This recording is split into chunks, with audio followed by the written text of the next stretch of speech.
Salut fidèles téléspectateurs habitués à ces grands magazines Bercé. Je vous ai toujours dit que je reçois des invités aussi particuliers. Bercé, c'est pour vous informer d'abord. Bercé, entrer et sortir de l'autre côté, c'est-à-dire entrer dans la personne et faire ressortir ce que la personne a. Alors, je ne vais pas beaucoup m'attarder là-dessus. Je vous salue, vous tous qui êtes dans vos maisons, partout où vous vous retrouvez, dans vos bureaux. Je vous salue. Élise Moulana est là pour vous. Je me retourne d'abord vers mon invité pour lui dire bonjour. Bonjour maître. Bonjour madame. Comment allez-vous? Ça va très bien. Maître Jimmy Nombéré Rouzi. Qui est maître Jimmy?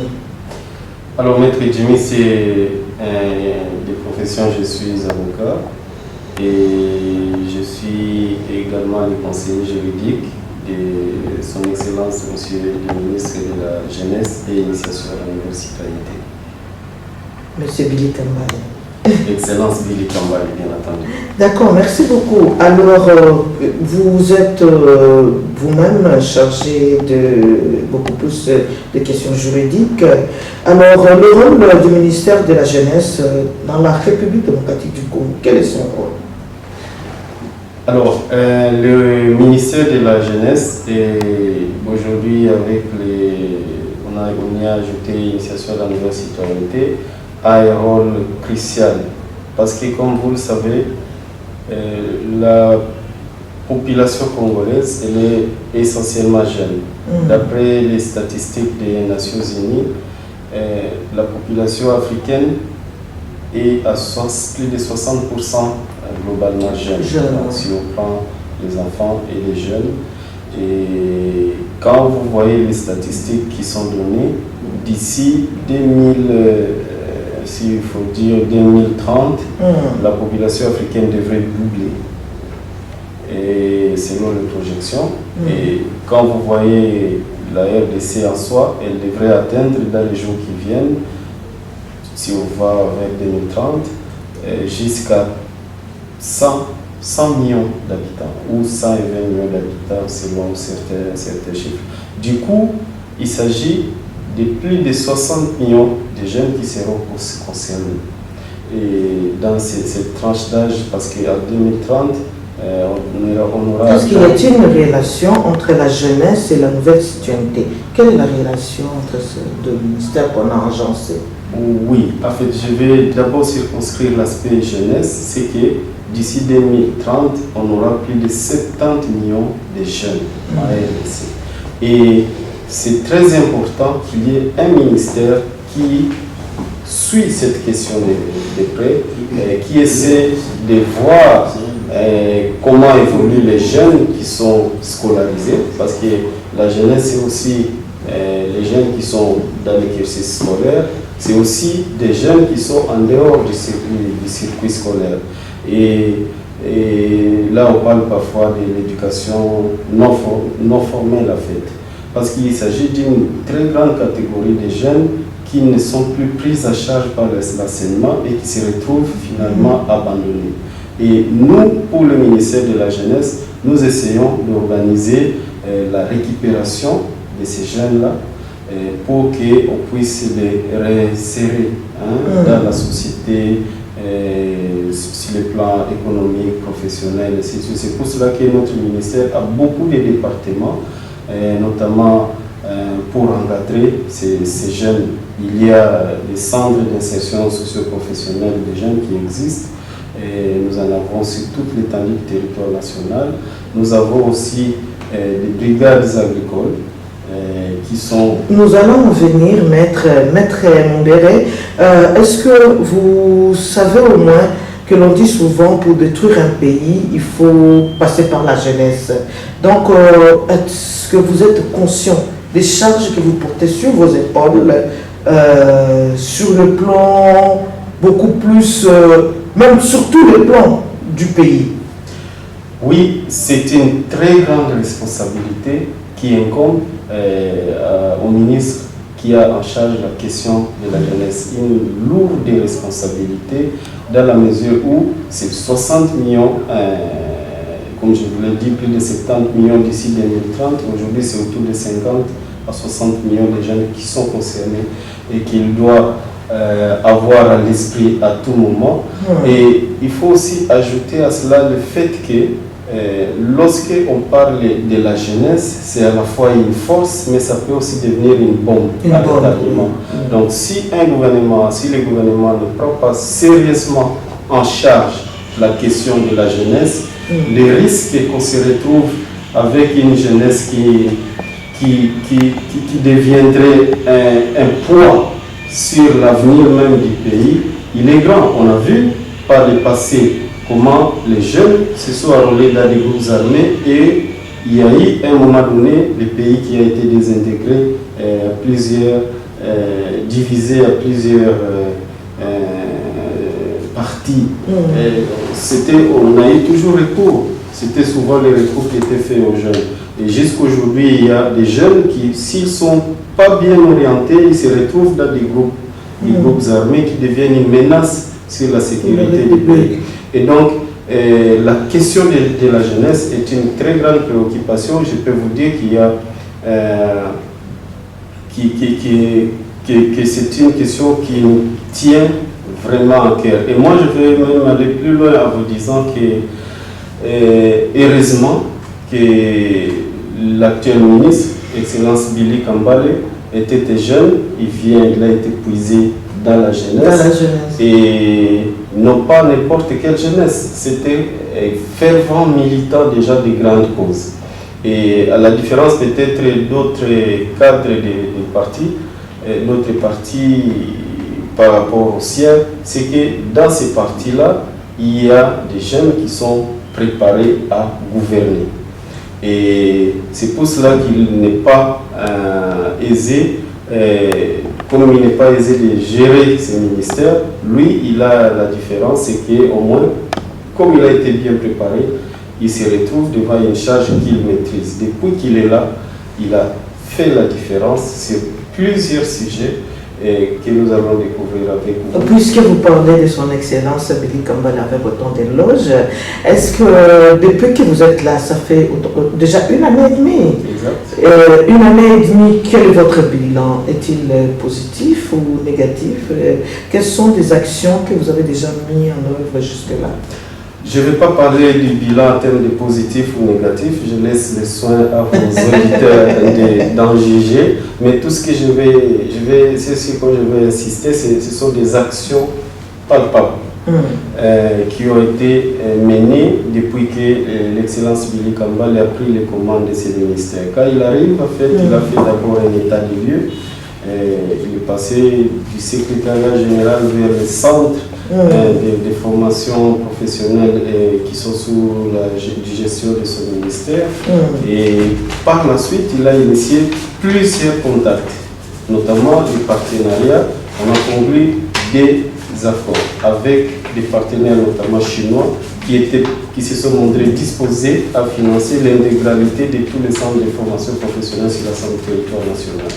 Malheureusement, avec Covid, l'accord semble être reporté, mais c'était déjà un acquis. Il y a eu plusieurs accords, notamment avec les Coréens et ainsi de suite.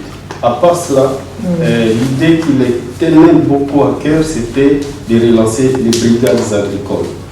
Et vous avez suivi, au travers les médias traditionnels et autres, que depuis le mois de février passé, il a entamé les travaux des champs et il y a le mois de juillet, déjà c'était la récolte. Donc malgré Covid, il y a plus de 35 jeunes qui ont été récupérés. Comment est-ce que vous avez procédé à ces brigades agricoles?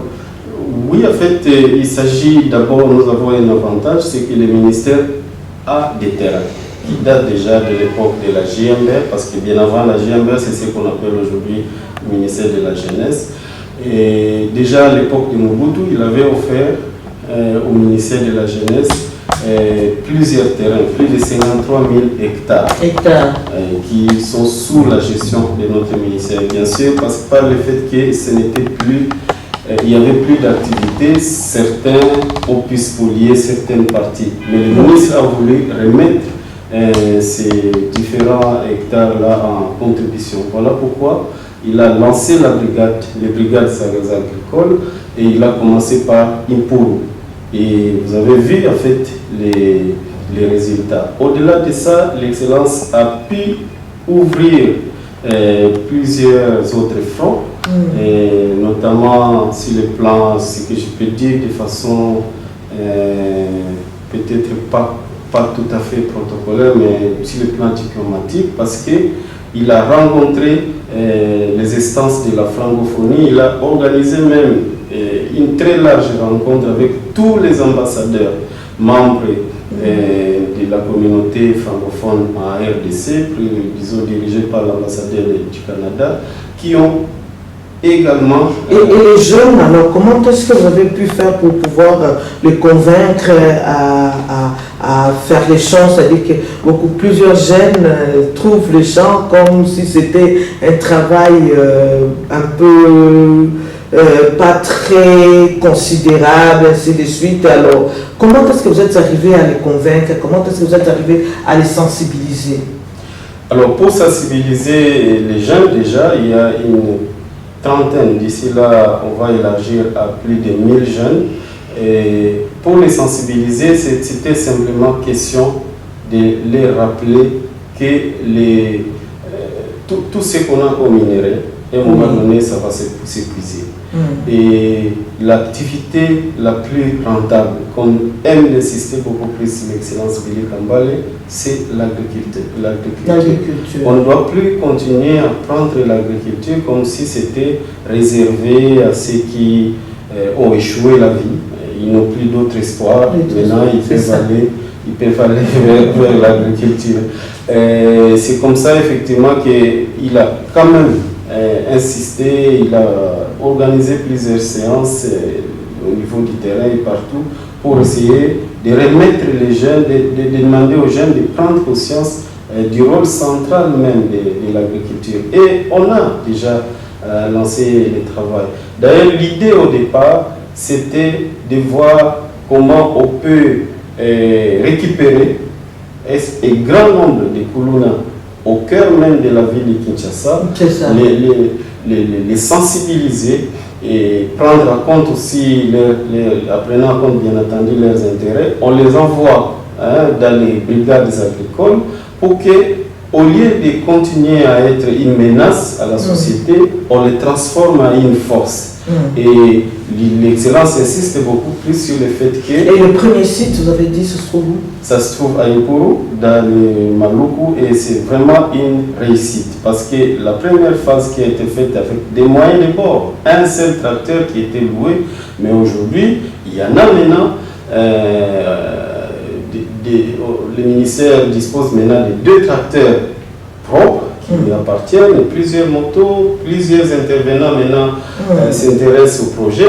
L'USAID s'est déplacé là-bas parce que l'USAID a vu aussi ce qui venait de se passer. Ils ont dit, tiens, est-ce que c'est possible? Je me rappelle lors de la première entrevue entre l'excellence Billy Kambale et l'ambassadeur des États-Unis, il lui avait dit, bon, est-ce que ce que vous êtes en train de dire là, ce n'est pas de la même manière le discours des Congolais qui aiment beaucoup parler de la réalisation? Ça, c'était en octobre 2019, mais l'ambassadeur des États-Unis, cette année ici, ce mois ici, il est descendu à Impuru avec l'excellence. Donc c'était pour montrer que pour Billy Kambale, ce ne sont pas seulement des mots, ce sont des actes qui comptent.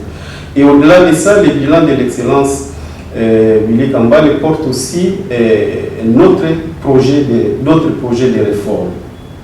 Là, c'est au niveau législatif et aussi des actes réglementaires. Parce que quand nous arrivons au ministère, c'est surprenant, il n'y a pas de loi sur la protection de la jeunesse. On a retrouvé un vide. Et c'est vrai, il y a des différents arrêtés qui organisent le Conseil national de la jeunesse, il y a des arrêtés qui organisaient les centres de production agricole ou les centres de formation professionnelle des jeunes, et ainsi de suite, ça existe, mais sur le plan législatif, le Parlement n'a jamais voté une quelconque loi sur la jeunesse. Sur la jeunesse. Voilà pourquoi le plus grand chantier que l'excellence Billy Kambale s'est Nous allons en arriver là. Est-ce que nous pouvons d'abord parler de la Journée internationale de la jeunesse qui a eu pour thème l'engagement des jeunes pour une action mondiale. Mais tandis que la RDC a eu son thème à lui, l'engagement et la participation de la jeunesse au développement de la RDC à l'horizon 2050. C'est-à-dire que la RDC projetait la jeunesse jusqu'à 2050. Est-ce que vous pouvez nous expliquer un peu? Ah non, ça n'a rien à voir avec une projection. Nous vivons aujourd'hui, mais nous devons construire déjà 2050 aujourd'hui. On est jeunes, nous en fait, qui sommes jeunes aujourd'hui, à 2050, nous ne le serons plus. Non, aujourd'hui jusqu'à 2050. Oui, à 2050, nous qui sommes jeunes aujourd'hui, nous ne le serons plus.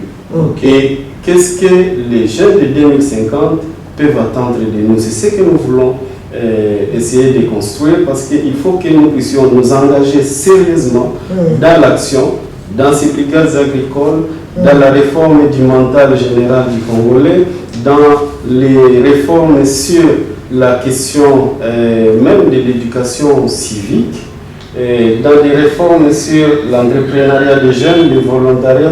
Toutes ces réformes que nous sommes en train de mener aujourd'hui, ce sont des bases importantes qui vont nous permettre en 2050 de pouvoir espérer avoir une jeunesse mieux engagée et capable d'assumer elle-même son avenir. Sur ce, nous voulons savoir pourquoi pendant la commémoration de la Journée internationale de la jeunesse, le ministre Billy Kambale invite la jeunesse à l'entrepreneuriat plutôt qu'à s'intéresser à la politique, forcément à la politique.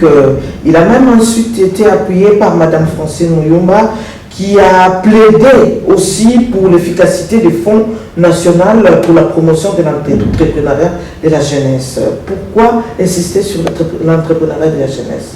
Oui, il faut insister beaucoup plus sur l'entrepreneuriat des jeunes, parce que c'est le sujet porteur. Il est non seulement valorisant pour les jeunes, parce que ça signifie qu'eux-mêmes créent de l'emploi pour les autres jeunes et pour eux-mêmes. Et vous savez, en fait, la politique, c'est devenu finalement le seul sujet pour beaucoup de jeunes. Et parce qu'effectivement, les hommes politiques, à un certain moment, n'ont pas donné un bon visage de la vie politique. C'est devenu un espace où, en une journée, on devient millionnaire. Et du coup, un certain nombre de jeunes ont cru qu'il fallait absolument et seulement faire la politique. Mais le ministre a voulu recadrer la jeunesse. Attention, il est impossible qu'on puisse avoir 60 millions de députés au niveau du pays. Il est impossible d'avoir 60 millions de ministres, d'avoir autant. Tout le monde ne peut pas devenir politicien. La politique, c'est l'une des activités. Bien entendu, il faut cet entrepreneuriat vise une activité bien connue ou bien c'est sur tous les domaines?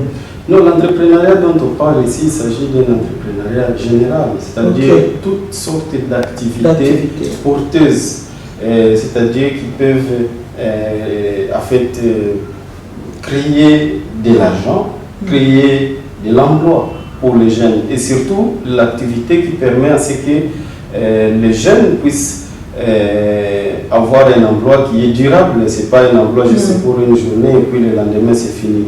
Et voilà pourquoi parmi les stratégies pour soutenir l'entrepreneuriat des jeunes, il y a l'idée qui a été mise par Mme Francine Muyumba.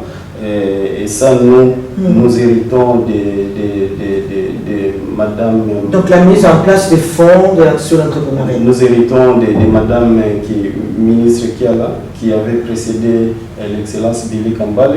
C'est pendant son mandat qu'il a été mis en place le fonds spécial pour l'entrepreneuriat et l'emploi des jeunes. Ça, c'est un fonds qui est très important, parce qu'il s'agit d'un fonds qui va intervenir pour soutenir les entrepreneurs jeunes. Vous savez, en fait, quand les jeunes terminent, par exemple, l'université ou les études, de façon générale, ils ont des idées qu'ils veulent mettre en valeur. Certains ont même des projets finis. Mais le problème, c'est qu'il n'y a pas de moyens, il n'y a pas de financement. Lorsqu'ils se retrouvent devant une banque, on lui exige de présenter un certificat d'enregistrement d'une maison. Comment un jeune qui vient à peine de terminer les universités, quand est-ce qu'il a eu, si réellement il a vraiment étudié, comment il a pu aussi avoir un certificat d'enregistrement. Du coup, ça devient pénible pour le jeune de pouvoir avoir les moyens afin de mettre en place ou d'exécuter son projet. C'est la réponse qui a été donnée par le gouvernement en mettant en place les fonds spéciaux pour l'entrepreneuriat et l'emploi des jeunes. Ces fonds-là sera financé par le gouvernement central, mais aussi il y a des taxes qui vont être qui ont été mises en place. C'est tout un budget, ça. Oui, c'est tout un budget parce qu'effectivement, il faut donner à la jeunesse les moyens de sa politique. C'est beau de continuer à dire qu'on aime les jeunes. C'est beau de leur miroiter qu'ils sont l'avenir du pays. Mais c'est mieux de mettre du paquet à leur disposition. Donne-moi les moyens, je vous donnerai de la bonne politique. C'est ce qui insiste. C'est ça qui insiste beaucoup plus les ministres. Billy Kambale, sans moyens, il n'y a aucune politique qu'on peut mettre en place au profit de cette jeunesse. Et ces fonds-là demandent beaucoup de moyens, notamment il devra bénéficier de 10% des fonds qui viendront des entreprises de télécommunications et de publicité. Il y a aussi des 10% du chiffre d'affaires des entreprises tabacicoles et même des entreprises impliquées dans la production de l'alcool. Et tout ça, ce sont des moyens qui vont être renvoyés vers les fonds dans le seul but de financer les entrepreneurs jeunes. Et les financements qui seront donnés aux jeunes, ce ne sont pas les financements comme ceux qui sont donnés par les banques classiques, avec beaucoup d'exigences à terme des délais, des échéances ou des remboursements. Ça va vraiment être un financement. Il y aura, c'est vrai, un suivi, ce n'est pas de l'argent pour jeter à l'air. Il y aura un suivi pour s'assurer que les jeunes qui obtiennent ces financements-là, leurs activités progressent et nous rassurer effectivement qu'ils sont en train de créer également des emplois. Oui, parce que c'est ce qui est crucial. Et nous avons confiance à l'imagination et à l'initiative congolaise. Et nous savons effectivement que grâce à ces fonds, il y aura beaucoup plus d'initiatives des jeunes qui vont être promues et certainement ça va permettre à ce que la jeunesse soit davantage plus autonomisée, du moins une bonne partie des jeunes en fait. Merci beaucoup, monsieur le conseiller. Alors, ma question principale, la question principale vraiment de ce magazine, si j'ai eu à vous raconter, c'était beaucoup plus pour que vous nous parlez, vous nous détaillez de la loi que vous suggérez, la loi sur la formation militaire obligatoire pour tous les jeunes après l'école secondaire qui sera de 6 mois. Et qui devra être imposé à tous les jeunes, imposé, je dis bien, à tous les jeunes avant d'entrer à l'université. Alors, est-ce que vous pouvez nous détailler cette loi? Oui, avant d'aborder au fond cette question-là, je voudrais donner déjà en liminaire, situer en fait le problème, mais je commence d'abord par vous dire que dans le bilan de l'excellence Billy Kambale, il faudra aussi noter qu'il a mis en place un projet de loi qui va être certainement dans les semaines qui suivent envoyé au Conseil des ministres puis au Parlement sur la protection de la jeunesse. C'est la première fois que la jeunesse congolaise aura une loi qui organise sa protection. Contre les atteintes à son éducation, contre les atteintes à la santé, contre les atteintes aussi au développement des jeunes. Ils seront mieux sécurisés. C'est tout un projet de loi d'environ 70 articles qui va être mis en place au profit de la jeunesse congolaise. Et à mon avis, je suppose même qu'après l'adoption de cette loi-là, le prochain ministre de la jeunesse ne pourra pas avoir un rang inférieur à un ministre d'État. Mais j'espère que dans cette loi-là, on ne dit pas aux parents, non, vous n'avez pas le droit d'infliger une punition à vos enfants, sinon on appelle la police. Hein. en fait, là, c'est la loi sur la protection de l'enfance qui essaie de fixer les limites aux parents. Mais ici, pour les jeunes, nous responsabilisons davantage les parents. D'abord les parents et les premiers responsables du développement social, éducatif ou sanitaire des enfants. Nous mettons vraiment les parents nous les responsabilisons davantage parce qu'effectivement, ils doivent toujours se dire que si je ne fais pas, je ne fais rien pour mon enfant, personne d'autre ne doit le faire, ne doit le prendre en charge. Donc la justice sera derrière chaque parent qui doit prendre en charge son enfant, qui doit vraiment bien orienter son enfant. En tout cas, il y a une très lourde responsabilité qui pèse sur les parents pour qu'ils prennent réellement en charge son enfant, parce qu'on a vu des enfants de la rue qui se sont retrouvés là-bas, mais quand vous allez voir son père, vous êtes étonné. Ce n'est pas parce qu'il manque des moyens, mais tout simplement parce qu'il y a un niveau d'irresponsabilité inacceptable. Et donc, il faut faire peser cette responsabilité sur les parents, mais l'État, en fait, vient en appui aux parents. Et notamment pour garantir que ceux qui ont les moyens puissent réellement faire ce qu'ils doivent faire, et ceux qui, pour les enfants notamment qui sont délaissés, les marginaux, les autres, ceux-là seront pris en charge effectivement par l'État, parce qu'il y a tout un mécanisme d'insertion socio-professionnelle qui est mis en place par cette législation et qui va permettre aux jeunes déscolariser, marginaliser, et ainsi de suite, d'être récupérés socialement. Donc, le projet de loi, c'est vraiment une très très bonne initiative, et la plus grande d'ailleurs, depuis que le ministère de la Jeunesse existe en fait. Alors, dans ce projet de loi, il y a effectivement la partie qui concerne les services militaires obligatoires. Aujourd'hui, il faut comprendre que le service militaire obligatoire est devenu une nécessité au niveau national. Et je rappelle quand même que c'est déjà prévu par la Constitution, l'article 63 de la Constitution prévoit effectivement que c'est tout Congolais a le devoir de contribuer à la sécurité de son pays, et que le service militaire peut être obligatoire, peut être imposé à tous les citoyens. Et c'est sur cette base-là que nous avons institué, nous avons cru qu'il était important que cette idée-là fasse partie du projet des jeunes. Et tout part de quoi?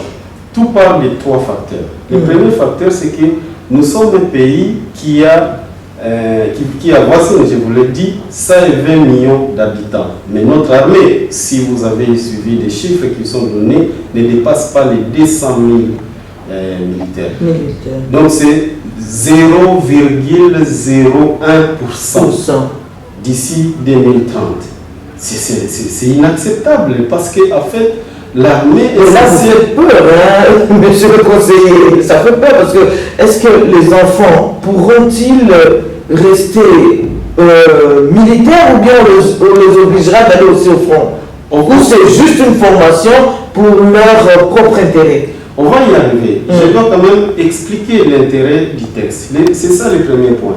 Voyez les niveaux. Donc, autrement, ça signifie que nous avons un effectif alarmant de nos forces armées. Et c'était danger. Parce que, je vais vous montrer pourquoi c'était danger. Vous avez les Rwandais à côté de nous. Nous, les jeunes Congolais, parfois, quand nous parlons aux Rwandais, quand nous parlons disons à tous nos voisins, les Burundais ou les Angolais ou les Centrafricains, il y a toujours cette idée-là de dissuasion. C'est-à-dire, parfois, les jeunes Congolais, quand ils se retrouvent, ils savent que dans tel pays-là, tous les jeunes sont forcés, sont obligés de faire un service militaire obligatoire. Alors ça crée une sorte de peur inutile. Et de l'autre côté aussi, ça donne, parce que c'est aussi psychologique, ceux qui ont fait le service militaire, ils ont toujours l'impression d'être supérieurs en fait, par rapport aux autres. Et chez nous, ça donne un complexe d'infériorité. Et c'est un danger qu'il faut éviter. Et aussi, le nombre les effectifs militaires, c'est ça un élément aussi dissuasif.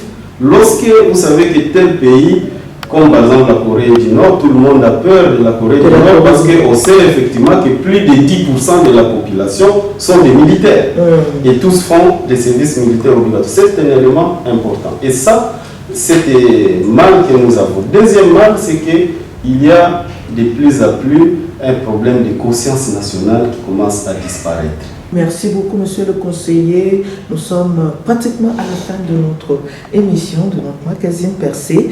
Alors, il y a toujours une rubrique où je demande à mes invités de pouvoir s'exprimer à la langue nationale, faire les résumés de tout ce que nous venons de dire tout à l'heure, faire les résumés à la langue où vous vous sentez à l'aise. Hein?